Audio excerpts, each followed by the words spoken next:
Assalamualaikum warahmatullahi wabarakatuh. Jumpa lagi dengan saya Wike Alini. Dalam video kali ini kita akan membahas tentang perkembangan media pembelajaran. Ada yang sudah tahu media pembelajaran itu seperti apa? Ada yang sudah tahu? Mari kita jelaskan satu persatu. Media pembelajaran adalah berbagai jenis komponen dalam lingkungan siswa yang berupa sarana fisik atau sarana komunikasi dalam bentuk audio maupun visual yang digunakan dalam kegiatan belajar mengajar untuk menyampaikan pesan atau informasi mengenai materi pembelajaran dari guru kepada peserta didik agar peserta didik terpacu untuk mencurahkan pikiran, perasaan, kemudian perhatian dan minatnya dalam proses pembelajaran sehingga proses interaksi antara guru dengan peserta didik dapat berlangsung secara tepat guna dan berdaya guna serta merangsang pikiran, kemudian perasaan dan perhatiannya. Awal sejarah pendidikan, guru merupakan satu-satunya sumber dari yang memperoleh pembelajaran. Dalam perkembangan selanjutnya, sumber belajar itu kemudian bertambah dengan adanya buku.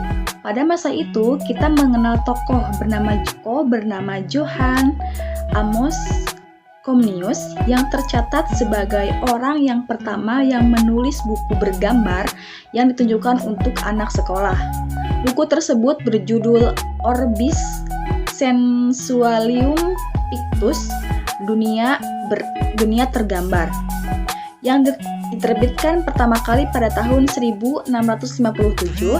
Penulisan buku itu dilandasi oleh suatu konsep dasar bahwa tidak ada sesuatu dalam akal pikiran manusia tanpa terlebih dahulu melalui pendengaran. Para pendidik mulai menyadari perlunya sarana belajar yang dapat memberikan rangsangan dan pengalaman belajar secara menyeluruh bagi siswa melalui semua indera, terutama indera pandang dengar. Kalau kita amati secara cermat lagi, pada mulanya media pembelajaran hanyalah dianggap sebagai alat untuk membantu guru dalam kegiatan belajar mengajar. Alat bantu mengajar yang mula-mulanya digunakan adalah alat bantu visual seperti gambar, model, grafis, atau benda nyata lainnya. Alat-alat itu dimaksudkan untuk memberikan pengalaman secara lebih konkret, motivasi, serta memperdaya tinggi serap dan daya ingat pada siswa dalam pembelajaran. Sekitar pertengahan abad 20, usaha pemanfaatan alat visual melalui dilengkapi dengan peralatan audio, maka terlahirlah peralatan audio visual pembelajaran. Usaha-usaha untuk membentuk pembelajaran abstrak menjadi lebih konkret terus dilakukan. Dalam usaha itu, Edgar Dale buat klasifikasi 11 tingkat pengalaman belajar dari yang paling konkret sampai yang paling abstrak. Klasifikasi tersebut kemudian dikenal dengan nama kerucut pengalaman.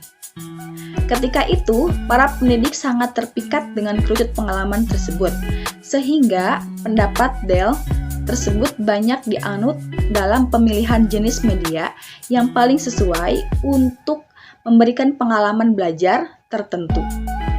Pada akhir tahun 1950, teori komunikasi mulai mempengaruhi penggunaan alat audio visual. Dalam pandangan teori komunikasi, alat audio visual berfungsi sebagai alat penyalur pesan dari sumber pesan kepada penerima pesan. Begitupun dengan dunia pendidikan, alat audio visual bukan hanya sebagai alat bantu guru saja, melainkan berfungsi sebagai penyalur pesan belajar.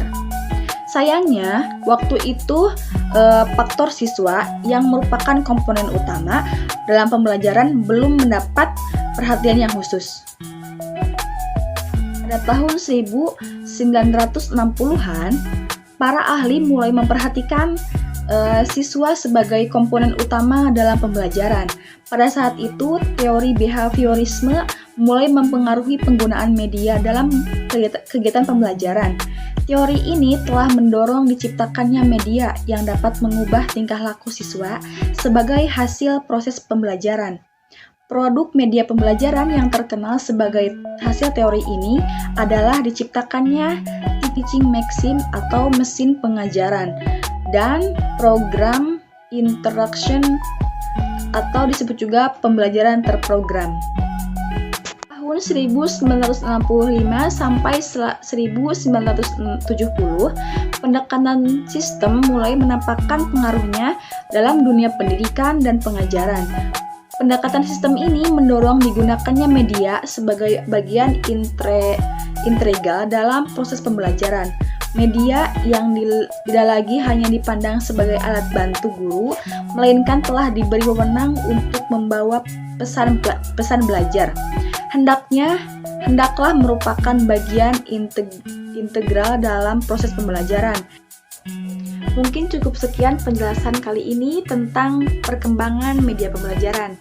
Mohon maaf jika banyak kesalahan dalam pengucapannya, mohon dimaafkan. Wabillahi taufiq wal hidayah. Wassalamualaikum warahmatullahi wabarakatuh. Jumpa lagi.